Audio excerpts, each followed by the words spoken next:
I stared at the bank statement, the numbers blurring before my eyes as reality crumbled beneath me. Betrayal isn't just heartbreak. It's an awakening that leaves you questioning everything you thought was solid ground. My wife had gambled away not just money, but the final gift from my father. My name is Eric Harwick, and I'm 40 years old. I live in the same house where I once thought I was building a life with Therese, my wife of 8 years. When the shock subsided, my hands stopped shaking. I noticed how calculated it had been, each withdrawal timed when I wouldn't notice, each transfer disguised as estate management. My father Walter had worked his entire life for that inheritance, believing I would honor his memory. I would not be another man's victim, nor would I let my father's legacy vanish into casino coffers. The pain would become purpose. But let me start from the beginning. Before I go any further, let me know in the comments where in the world you are watching from, and make sure to subscribe because tomorrow I will share a story you don't want to miss. I always paid the bills on Monday mornings. It was a routine I'd established years ago. Coffee first, then finances, leaving the rest of the week clean and orderly. That particular Monday was no different, at least not at first. I'd finished my second cup and opened my laptop at the kitchen table, the morning sun warming the oak surface where my father and I had rebuilt the finish together when I first bought the house. The estate account login was saved in my browser.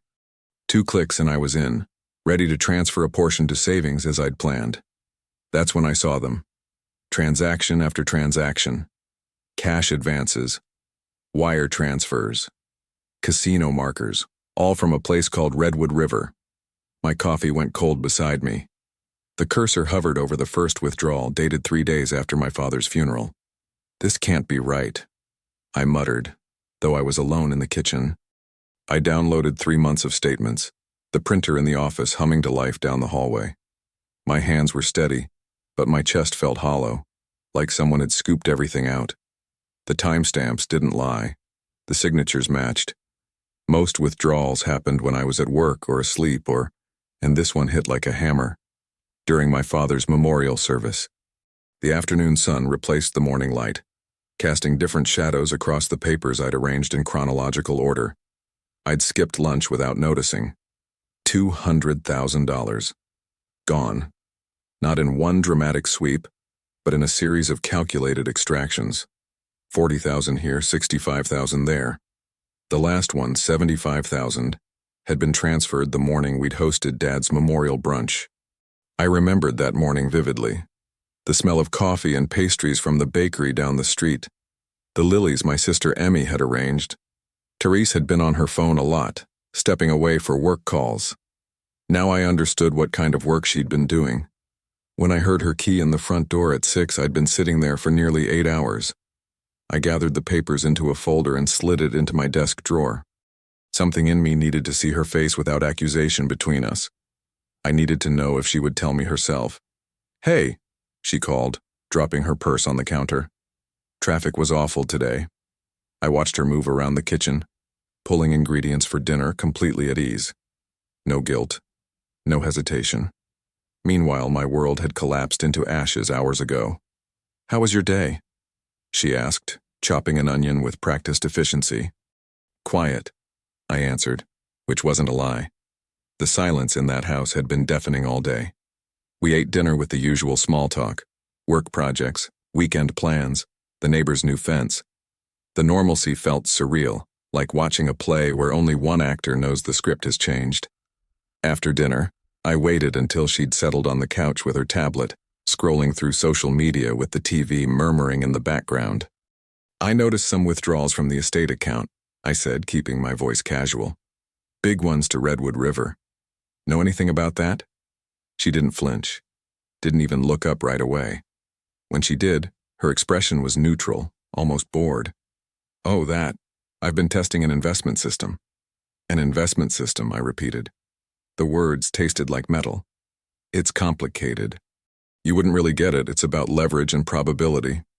She waved her hand dismissively. "Don't worry about it. Don't worry about it."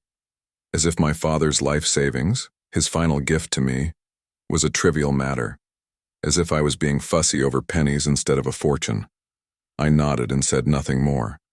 My silence must have convinced her the subject was closed because she returned to her scrolling, completely untroubled. Later that night, after she'd gone to bed, I unlocked my desk drawer and removed the leather-bound portfolio where I kept important documents. Inside was the letter my father had written before he died. His handwriting, always precise from decades of marking measurements in his machine shop, filled the page. "Use this to build your peace," he'd written about the inheritance. "Not just comfort, son. Peace." I folded the letter and returned it to the envelope. Peace. What a concept. It seemed impossible now, with betrayal thrumming through my veins. The next morning, I rose before dawn. Therese was still asleep, her breathing even and untroubled. I made coffee and returned to the kitchen table, printing fresh copies of every statement, every transfer, every transaction. As the sun crept across the table, illuminating the evidence of her deceit, I knew without doubt what I was looking at. This wasn't carelessness. This wasn't misunderstanding. This wasn't even poor judgment. I stood at the window, papers clutched in my hand, watching the neighborhood come to life while my own life seemed to be ending. "This isn't a mistake," I whispered to my reflection in the glass. "It's theft." The following evening, I sat at the kitchen table, statements arranged in front of me like crime scene photos. Each withdrawal had a date, a time, an amount. Hard evidence. Dad's watch ticked steadily on my wrist. He'd worn it every day at the machine shop. The brass case scratched but reliable. Just like him. I heard Therese's key in the lock at 6:15. She breezed in with takeout bags, humming under her breath. "I grabbed Thai from that place you like," she said, not really looking at me.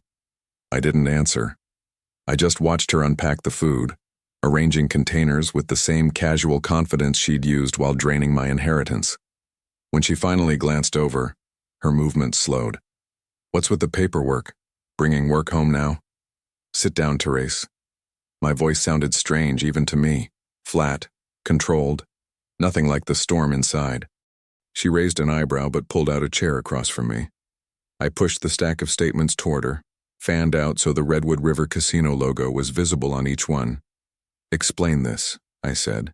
She didn't even look surprised, just annoyed, like I'd interrupted something important.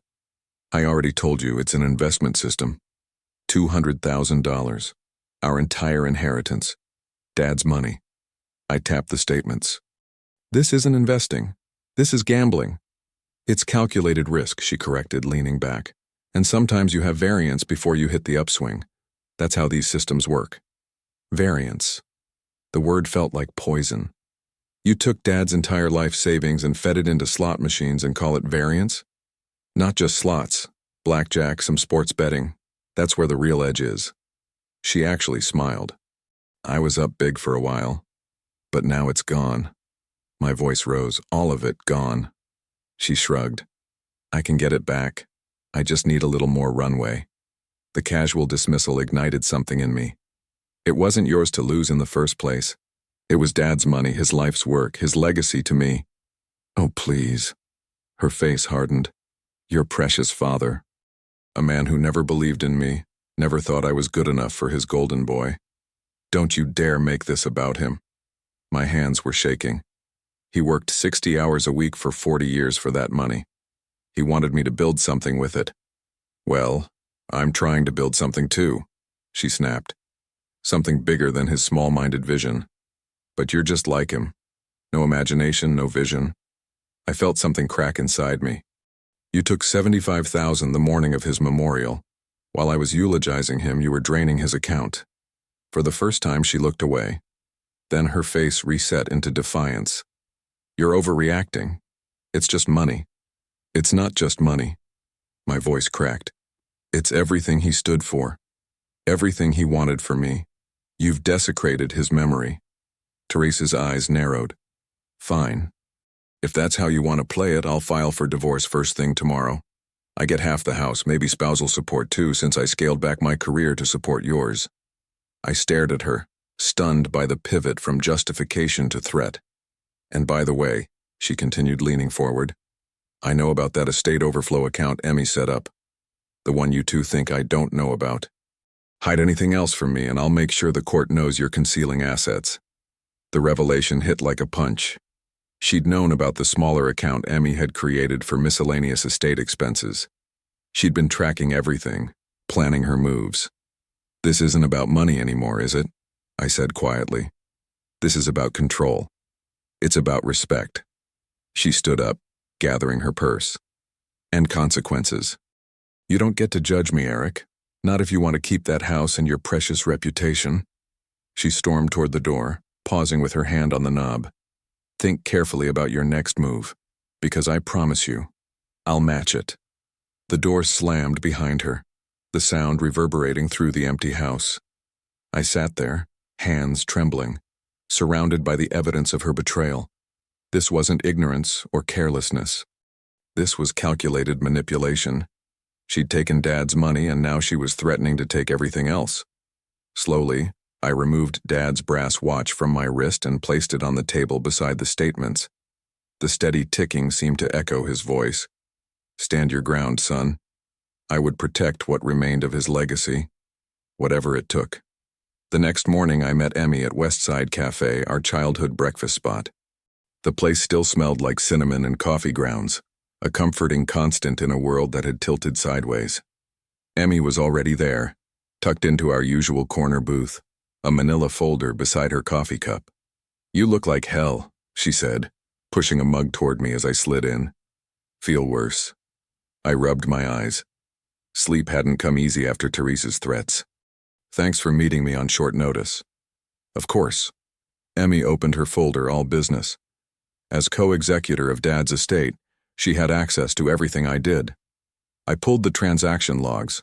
Most transfers required dual authentication, but there's a pattern of approvals coming from your login credentials at odd hours. She turned the papers toward me. "See these timestamps? 2:14 a.m. on a Tuesday. 11:47 p.m. on the Friday before Dad's memorial." I stared at the numbers, remembering exactly where I'd been those nights, asleep beside Therese or making funeral arrangements. Definitely not authorizing transfers. She had my phone password, I admitted, and I kept account information in my desk drawer. Emmy nodded, unsurprised. "The system requires biometric verification for big transfers, but there's a secondary option. Knowledge-based authentication. Mother's maiden name. First street you lived on." "Things she would know," I said quietly. "Or could easily find out," Emmy confirmed. "From what I can tell, she probably used your logged-in sessions when you weren't around, then completed the security questions herself." I wrapped my hands around my coffee mug, trying to absorb the reality. "So she forged my digital signature?" "Essentially, yes." Emmy's voice was calm, but her eyes held quiet anger. She'd always been protective of Dad's legacy. "The bank might consider it authorized since it came from your devices, but in court..." "Court." I exhaled the word. "I need a lawyer, don't I?" Emmy pulled out her phone. "Already ahead of you. Gavin Ortega. Family law with a specialty in financial misconduct. He took down my colleague's ex who was hiding crypto assets. Smart, strategic, doesn't showboat. Can he see me today?" Emmy checked her screen. He had a cancellation. 2:00.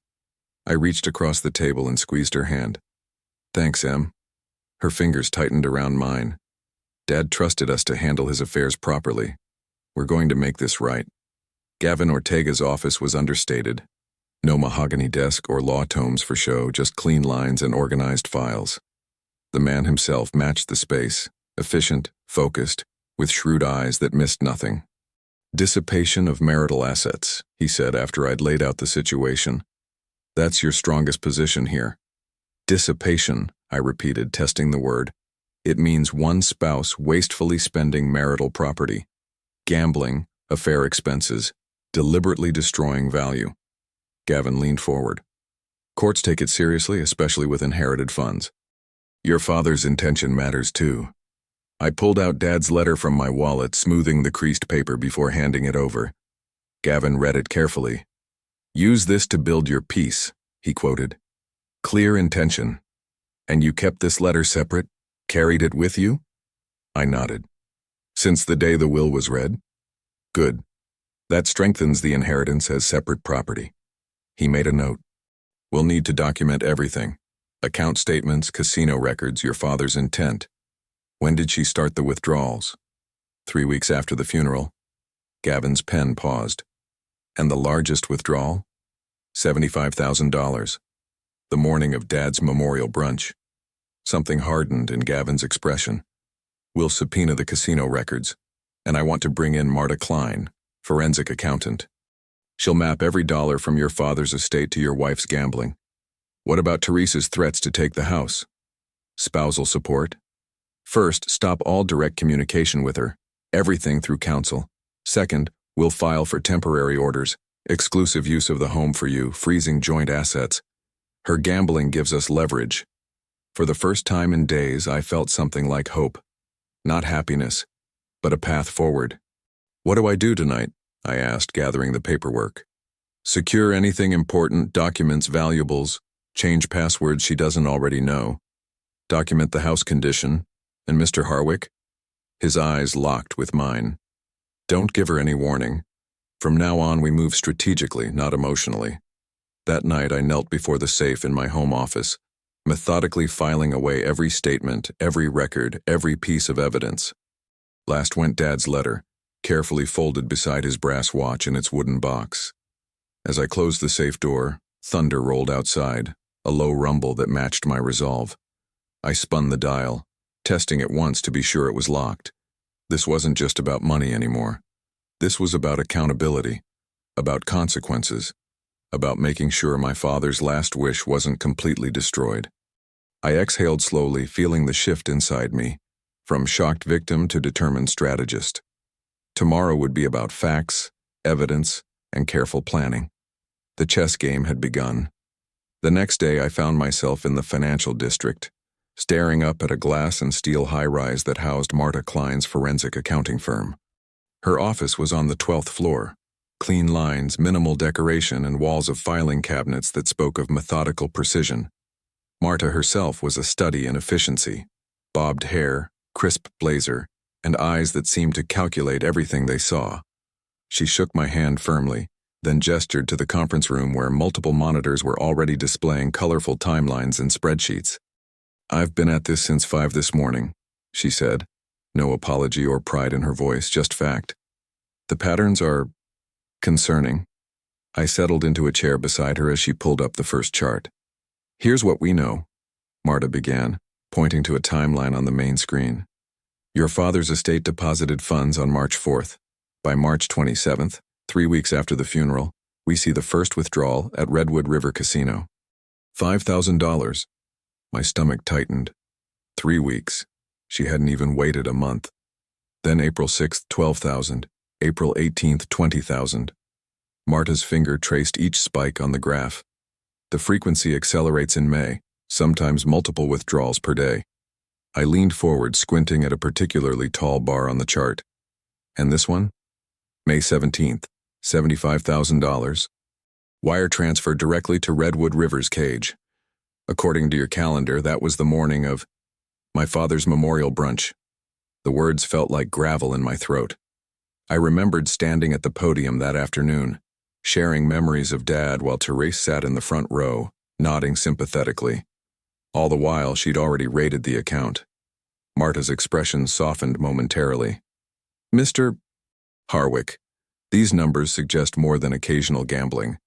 This pattern, the escalating amounts, the timing tied to deposits, it's consistent with gambling dependency. She clicked to another screen showing a scatterplot of transactions. Your wife accessed the accounts primarily between midnight and 4 a.m., or during your documented work hours. The casino's player card, which we've subpoenaed records for, shows consistent table play, primarily baccarat and blackjack. High volatility games. I remembered the late nights Therese claimed she was catching up on work or helping a friend. The mornings I'd wake to find her still at her laptop claiming insomnia. Could someone have stolen her identity? I asked, knowing the answer, but needing to hear it. Marta shook her head. The transactions were authenticated with your home IP address and her phone. Security footage from the casino, which we're still collecting, will confirm physical presence. For the next hour, we dove deeper. Marta had built a comprehensive timeline. Every transfer, every cash advance, every attempted recovery through more gambling. The total reached $198,750, almost the entire inheritance. We've also found text exchanges between your wife and someone named Rafe Colin. Marta handed me a printout. He appears to be a bookmaker who was floating her credit. My eyes fell on the messages. Rafe, how much you down now? Therese, $60K. But I can fix it. Just need time. Rafe, time, money. I can float you till Friday. Therese, estate funds hit Friday. I'll cover. Reading her casually discuss estate funds, my father's life's work, made something cold settle in my chest. This wasn't impulsive behavior. This was calculated deception. I'll have the complete forensic report ready for your attorney tomorrow, Marta said, as our meeting concluded. For the temporary orders hearing, we have more than enough. That evening, I sat with Gavin in his office, reviewing Marta's preliminary findings and preparing our strategy for the hearing. Judge Patel handles most of the temporary orders in this county, Gavin explained. She's thorough, by the book, and has zero tolerance for financial misconduct. These casino records and text messages give us solid grounds for exclusive possession of the house and freezing joint accounts. And Therese has no idea? I asked. Not unless you've told her. Gavin raised an eyebrow. I shook my head. I haven't said a word. She's still making late-night trips, casino parking receipts in her car, calls I can see on the phone bill to Redwood River's VIP line. Good. Let her continue the pattern until we have the hearing. Every transaction strengthens our case. We spent another hour organizing exhibits and preparing my testimony. As I left, Gavin handed me a folder of documents. Court date is set. 3 days from now, 9 a.m., Judge Patel's courtroom. Wear a suit, speak clearly, and let the evidence do the heavy lifting. 2 days passed in tense silence. Therese continued her late-night disappearances, returning with the faint smell of cigarettes and casino floor on her clothes. I maintained my routine: work, home, preparation, while avoiding direct conversation. That night, Gavin called to confirm our final details for court. Everything's filed. Marta's report is excellent. Be there at 8:30. We'll review once more before we go in. After hanging up, I sat in the dark kitchen, my father's brass watch ticking on the table beside me. Each precise click marked the countdown to tomorrow, to consequences, to the first step toward justice. Tick, tick, tick. I closed my eyes and listened to that steady rhythm, the same sound that had filled our home when Dad was alive. The sound of order, of principles, of things working as they should. Tomorrow, finally, things would begin working as they should again. 3 mornings later, I walked into family court beside Gavin, my shoulders stiff with tension beneath my navy suit jacket. The courtroom's wooden benches gleamed under fluorescent lights, polished by years of strangers' anxious waiting. A bailiff directed us to the petitioner's table. My palms were damp, but Gavin's confidence steadied me. Remember, he murmured, let the evidence speak. The doors swung open, and Therese entered with her attorney, a thin man with wire-rimmed glasses whose name I'd already forgotten. She'd dressed for effect in a cream blouse and modest skirt, hair pulled back in a simple knot. No trace of the woman who'd drained our accounts remained in this carefully constructed image of restraint. Our eyes met briefly. She gave me a tight-lipped smile that didn't reach her eyes. Judge Miriam Patel entered, and we all rose. She was a composed woman with silver-streaked hair and a reputation for cutting through emotional appeals to find facts. She settled into her chair, reviewed the file before her, and nodded. Harwick versus Harwick, temporary orders hearing. Let's begin. Gavin presented our case methodically, introducing Marta Klein as our expert witness. Marta approached the stand, carrying color-coded binders that documented every transaction. I'd seen Dad organize his machine shop the same way, everything in its place, nothing hidden.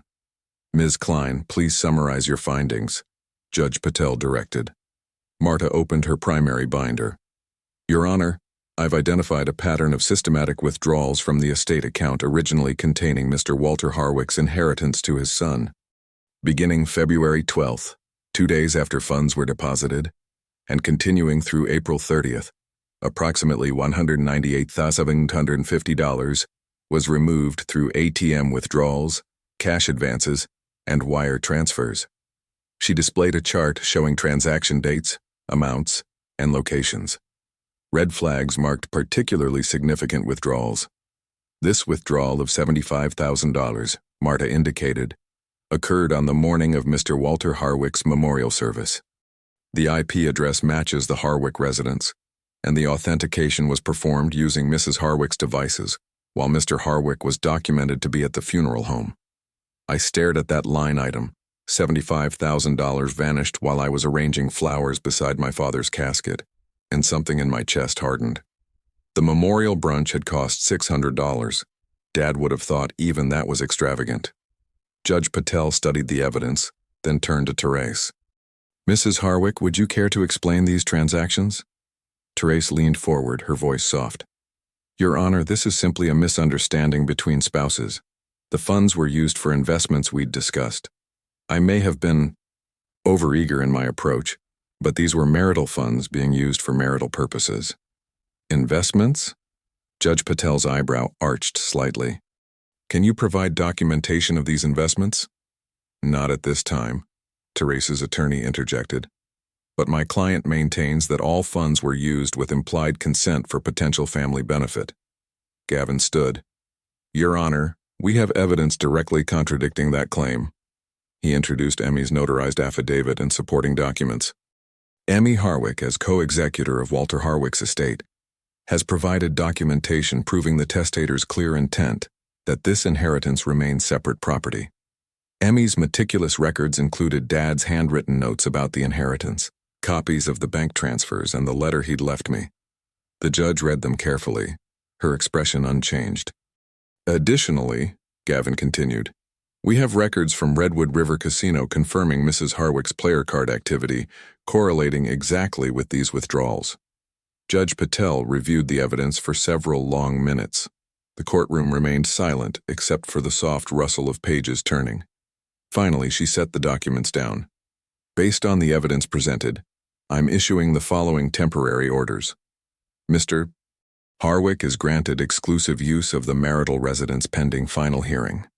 All joint accounts are frozen, with the exception of a $3,000 disbursement to Mrs. Harwick for immediate living expenses. Both parties are restrained from dissipating any marital assets. Mrs. Harwick will produce all gambling and financial records within 10 days. She struck her gavel once. We'll reconvene for final hearing once discovery is complete. Outside the courtroom, Gavin shook my hand. Excellent start. Get the locks changed today. As he walked ahead to schedule our next meeting, Therese appeared at my side, her composed courtroom mask slipping. You think you've won? She hissed, voice low enough that only I could hear. This is just the beginning. I know things about you. I'll make you regret this, Eric. You're going to wish you'd never started this fight. I said nothing, watching her storm away, her heels clicking sharply on the marble floor. That night I stood alone in my kitchen, truly mine, at least for now. The house felt different, quieter. The ticking of Dad's watch on the counter seemed louder without Therese's constant movement and chatter. For the first time since discovering the empty accounts, I felt something like peace settling around me. I opened a beer and leaned against the counter, exhaling slowly. One battle won. The war still ahead. Headlights suddenly swept across the window, bright beams cutting through the darkness as Therese's car pulled into the driveway. The momentary peace evaporated, replaced by the familiar tension across my shoulders. Later that night, a sharp knock hit my front door. I checked the doorbell camera through my phone. Therese stood on the porch, shifting her weight impatiently. I considered not answering, but ignoring her would only escalate things. When I opened the door, she smiled like we were still married, like the courtroom hadn't happened hours earlier. I forgot my yoga mat, she said, holding up her phone oddly, angled toward me. Mind if I grab it? Something felt wrong. The way she held her phone, slightly tilted up, she was recording. Dad's voice echoed in my head. When someone shows you who they are, pay attention. It's in the garage, I said flatly. I'll get it for you. Wait here. I retrieved the rolled mat from where it had always been and returned to the door, keeping my expression neutral and my movements calm. I handed it over without stepping onto the porch. Anything else? You're being ridiculous, she said, voice rising slightly. Can I at least come in and check if I've left anything else? No. The judge was clear about exclusive possession. Her face hardened. You always think you're the cop, don't you? Always watching, always checking. I kept my voice even. I'm not discussing this, Therese. Please leave. What are you going to do if I don't? Push me off the porch? She took a half step forward, phone still recording. I recognized the trap immediately. She wanted footage of me losing my temper. I'm going to close this door and call my attorney, I replied, then did exactly that. Through the peephole, I watched her stand there another minute, muttering into her phone before finally walking away. I texted Gavin about the incident immediately. The next evening, I was washing dishes when 2 police officers appeared at my door. One held a clipboard. Both looked uncomfortable. Mr. Harwick, I'm Officer Delgado. This is Officer Weber. We're here regarding an emergency protective order. My stomach dropped. Protective order? Officer Delgado nodded. Filed by Therese Harwick this afternoon. She's alleging verbal threats and financial control. The judge granted a temporary order until the hearing. I need to inform you that you'll have to vacate the premises immediately. This is my house, I said, the words feeling hollow even as I spoke them. The family court granted me exclusive possession yesterday. I understand, sir, but this supersedes that order temporarily. You can bring it up at the protective order hearing. Officer Weber looked sympathetic but firm. You have 30 minutes to pack essentials, we'll wait. I moved mechanically, packing clothes, toiletries, and my laptop. Last, I took Dad's watch from the nightstand and my file of court documents. In the bathroom mirror, I caught a glimpse of myself, pale, shocked, and remembered Dad's words again. Sometimes you lose a round, but never the whole fight if you're standing. I spent that night and the next 2 at the Lakeview Motel off the highway, a place with thin walls and thinner mattresses. Each night I ate takeout at the small desk, documenting every text, every email, every interaction with Therese. I slept poorly, waking to check my phone, half expecting more legal bombs to drop.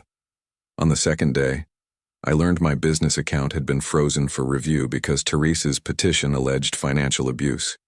The room felt smaller by the hour. Gavin called twice daily with updates. This is theater, he assured me. We have the court transcript from 2 days ago.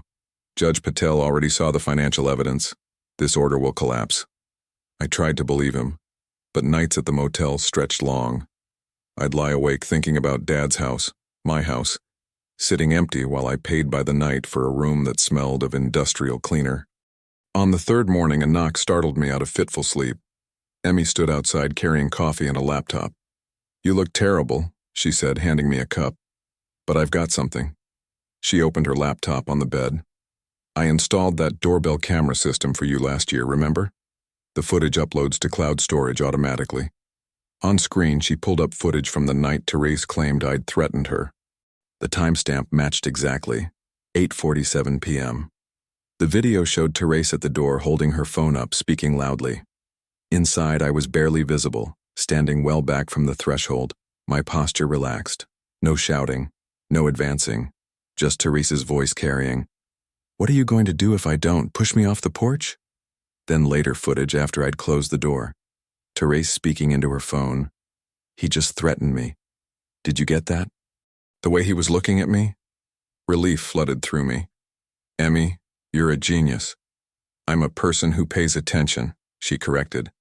I'll send this to Gavin now. Gavin filed the footage immediately along with a statement from Emmy about the camera system's integrity. I could almost see Therese's house of cards beginning to wobble. That night I sat on the motel bed, holding Dad's brass watch.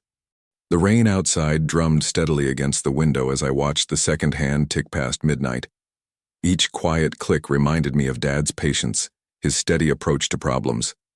The rain made patterns on the glass, flowing streams catching the neon motel signs glow. It reminded me of fishing with Dad when I was 12, waiting out a summer storm in his old truck, him telling me, "Sometimes you just gotta let the storm pass, son. Can't fight the weather. But you could prepare for it.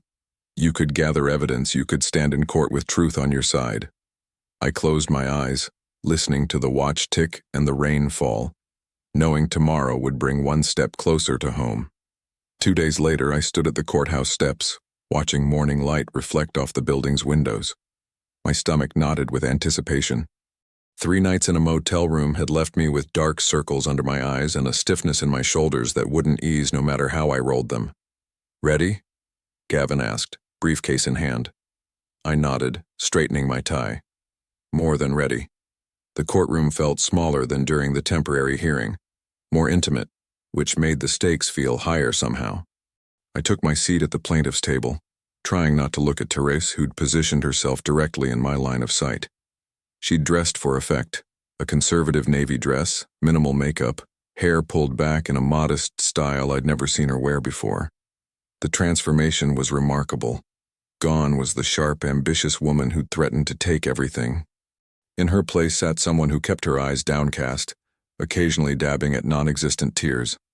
Her mother, Tessie, sat directly behind her in the first row of seats, clutching tissues and glaring at me like I was the villain in some Lifetime movie. I'd only met Tessie a handful of times over the years, but I recognized the same theatrical flair that Therese had inherited. Judge Patel entered, and we all rose. Her gaze swept the courtroom with practiced neutrality, though I thought I detected a flicker of recognition when she saw me. "We're here on the matter of Harwick versus Harwick, emergency protective order," she announced, settling into her chair. "I've reviewed the petition and response, counsel." Therese's attorney, a sharp-featured woman named Valerie Sutton, rose first. "Your Honor, my client fears for her safety. Mr. Harwick has exhibited controlling behavior throughout the marriage, particularly regarding finances. And when confronted about this control, he became threatening." She continued, painting a picture of me as an intimidating, vindictive husband who'd manufactured gambling accusations to punish Therese for asserting independence. With each word, I felt my father's watch grow heavier in my pocket. When it was our turn, Gavin stood unhurriedly.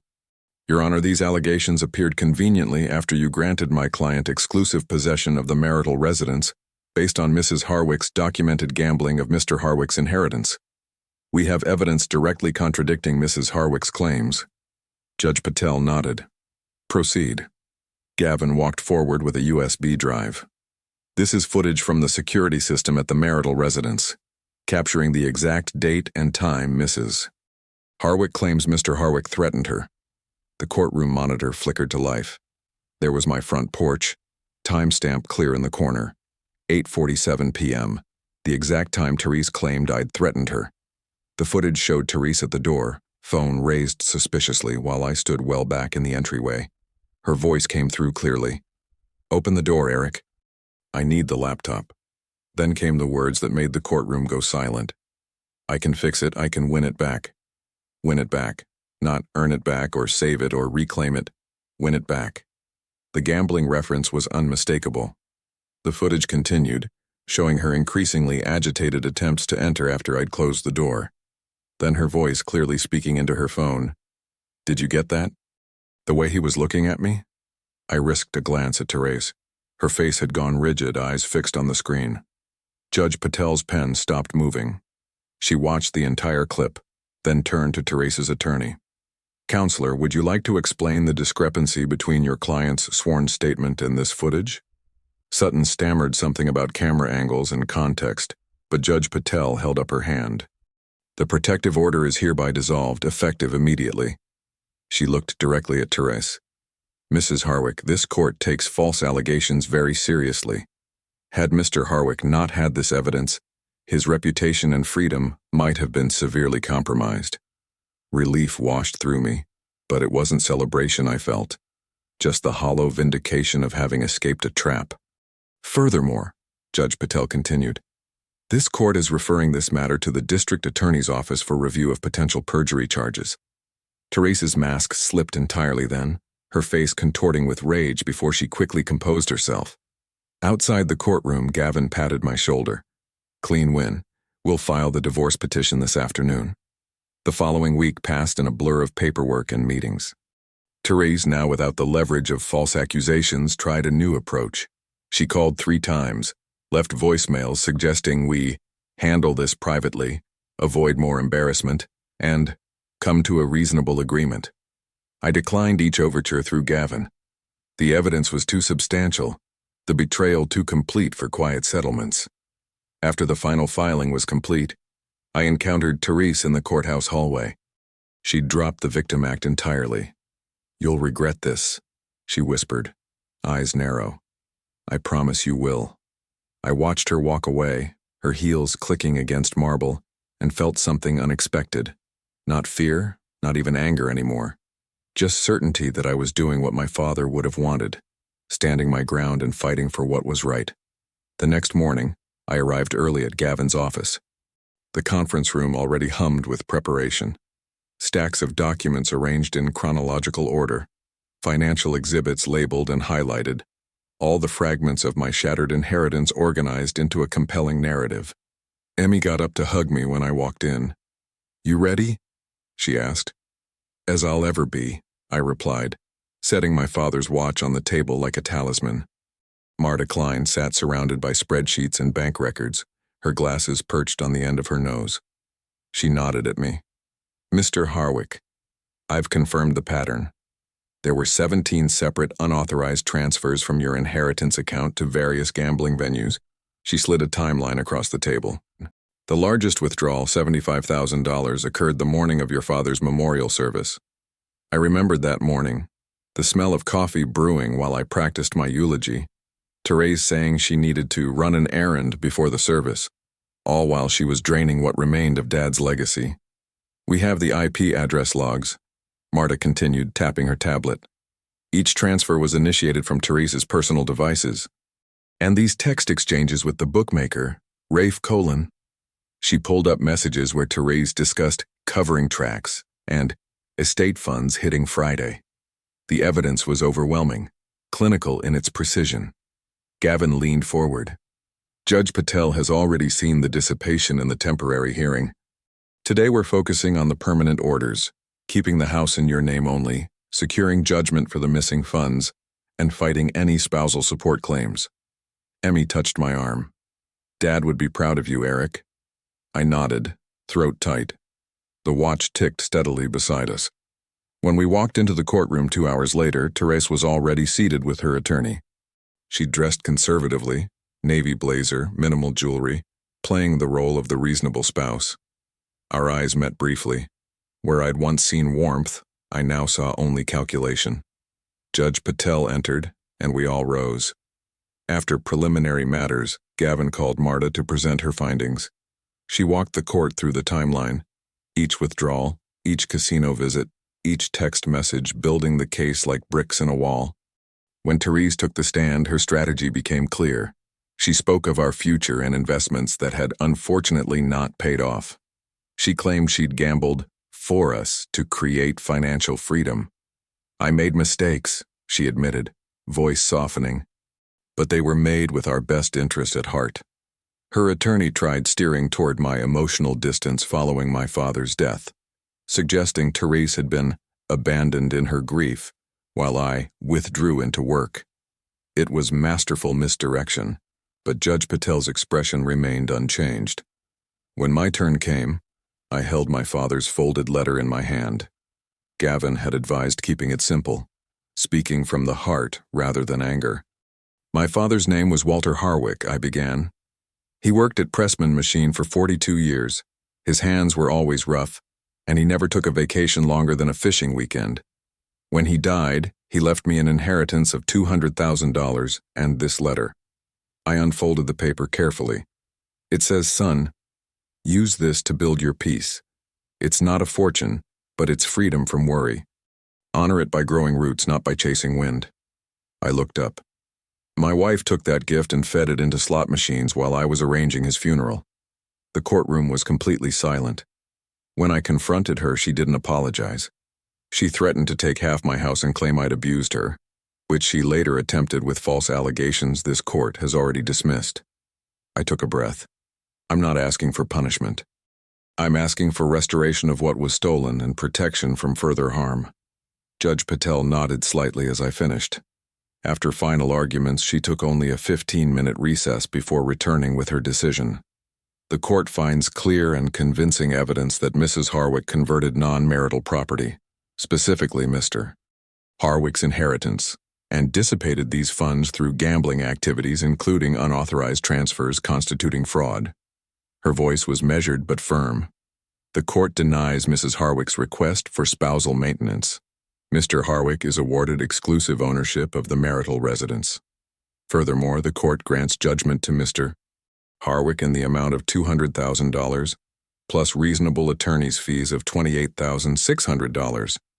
I watched Teresa's face transform, from confident defiance to stunned disbelief. Her attorney whispered urgently in her ear, but she seemed frozen. Judge Patel continued, "This judgment shall be secured through wage garnishment and liens against any future property Mrs. Harwick acquires." She looked directly at Therese.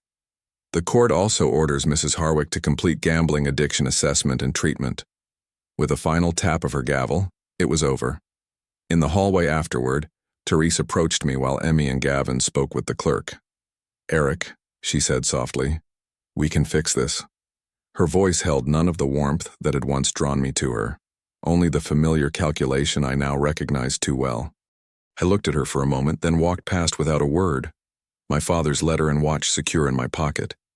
6 months can change everything, or maybe just reveal what was always there beneath the surface. I stood on my newly rebuilt porch, running my hand along the smooth cedar railing that had replaced the splintered original. The October air carried that perfect crispness that used to make my father say, "Now that's proper breathing weather." The maple sapling we'd bought together 2 weeks before his heart attack was finally planted where he'd always intended, at the edge of the yard where afternoon light would hit it just right. "Walter would have appreciated the craftsmanship," Emmy said, coming up beside me with 2 steaming mugs. I accepted the coffee with a nod. Took me long enough to get around to it. Some things can't be rushed. She leaned against the railing, testing its sturdiness with a satisfied smile. "Including justice." The garnishment orders had hit Teresa's paychecks like clockwork for 3 months now. Not much coming in yet. She'd cycled through 2 jobs already, each time delaying the inevitable. But there was something healing about the court-ordered accountability. The Redwood River Casino had banned her after the court records became public, as had 2 others in the region.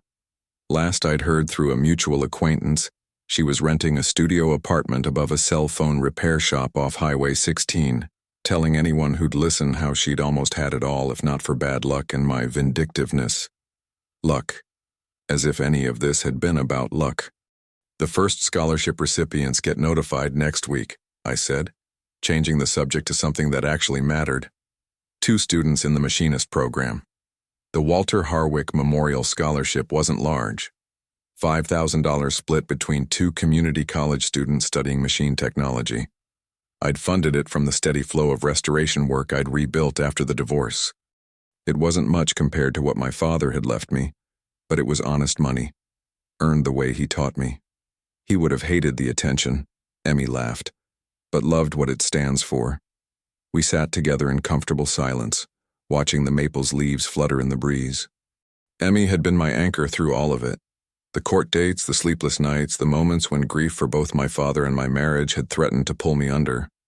"Remember how Dad used to say you could tell someone's character by how they treated things that couldn't fight back?" I asked. Emmy nodded.